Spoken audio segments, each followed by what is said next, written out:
और मेरी बात याद रखना। Welcome back to our YouTube channel Safalta Setu Gopalganj. मेरा नाम नीरज है और मैंने वर्ष 2021 में इंटरमीडिएट की परीक्षा दिया था, जिसमें मैं 443 मार्क्स लाया था, 88.6%। ठीक है, तो मैं ये अचीवमेंट कैसे हासिल किया हूँ, कौन से तौर तरीके हैं जिससे कि आप 450 प्लस मार्क्स अचीव कर सकते हैं, वो इस वीडियो में हम लोग शेयर करेंगे। ठीक है, तो सबसे पहले किसी भी एग्जाम का आप तैयारी कर रहे हैं तो आपको सबसे पहले सेल्फ कॉन्फिडेंस होना जरूरी है कि आप उस एग्जाम में टॉप कर सकते हैं। ठीक है,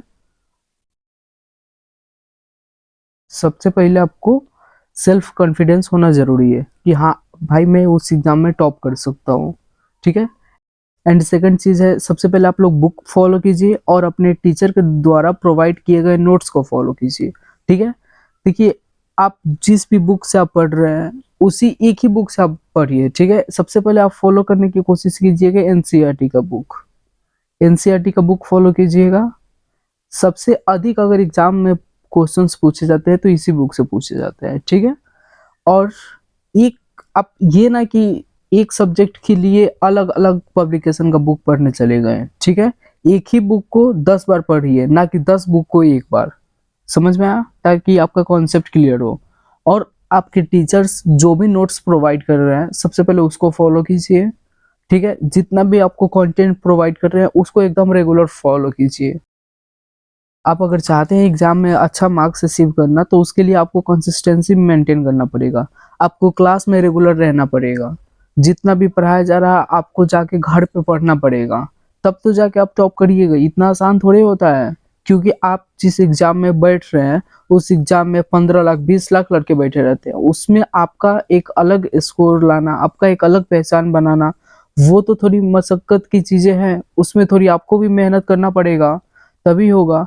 तो आपको सबसे पहले कंसिस्टेंट रहना पड़ेगा, रेगुलर रहना पड़ेगा, तो ही जाके कुछ हो सकता है। ठीक है, जो चौथा चीज है वो है रिवीजन। आपको टाइम टू टाइम रिवीजन करते रहना पड़ेगा। ठीक है, जैसे आपका एक चैप्टर कंप्लीट हुआ उसका आप लोग रिवीजन कर डालें, फिर जब सेकंड चैप्टर आपका कंप्लीट हुआ किसी भी सब्जेक्ट का तो फर्स्ट के बाद फिर सेकंड चैप्टर कंप्लीट कीजिए। ठीक है, रिवीजन तो आपको रेगुलर करते रहना पड़ेगा। अगर रिवीजन करते रहिएगा तो आपको जो भी क्वेश्चंस में डाउट है, जब पढ़ाई हुआ उस टाइम नहीं समझ में आया है, वो क्लास टाइम में आप जाके पूछ सकते हैं अपने टीचर से कि हाँ सर ये मुझे क्वेश्चन समझ में नहीं आया है, इसको फिर से समझा दीजिए। अगर वही आप रिवीजन नहीं करेंगे, जो पढ़ाई हुआ ले जाकर घर पे रख दिए, फिर नेक्स्ट डे क्लास में लाएं और कॉपी खोले फिर नोट किए फिर ले जाके घर पे रख दिए, तो आप रिवीजन नहीं करेंगे तो आपको पता ही नहीं चलेगा मुझे कौन सा क्वेश्चन समझ में आया है कौन से नहीं आया है। जब आप रिवीजन करने बैठेंगे तब ना आपका क्लियर होगा कि भाई ये क्वेश्चन मुझे समझने में परेशानी है, इस क्वेश्चन को मुझे फिर से समझना है। ठीक है, तो आप लोग टाइम टू टाइम रिवीजन करते रहिए और आपको रटने पर नहीं कॉन्सेप्ट को फोकस करना पड़ेगा। ठीक है, अक्सर आजकल के बच्चों में ये प्रवृत्ति देखने को मिलती है कि वो लोग कॉन्सेप्ट को कम समझते हैं पर रटने में तो माहिर है भाई, तो रटने से आपका तो काम नहीं चलेगा। ठीक है, अगर आप अपने लाइफ में कुछ अच्छा अचीव करना चाहते हैं, कोई एक एम बना के रखे हैं कि भाई मुझे आगे चल के मुझे ये चीज बनना है, उसके लिए शुरू से ही आपका कॉन्सेप्ट पे फोकस होना चाहिए। ठीक है, रटने पे आप ध्यान मत दीजिएगा।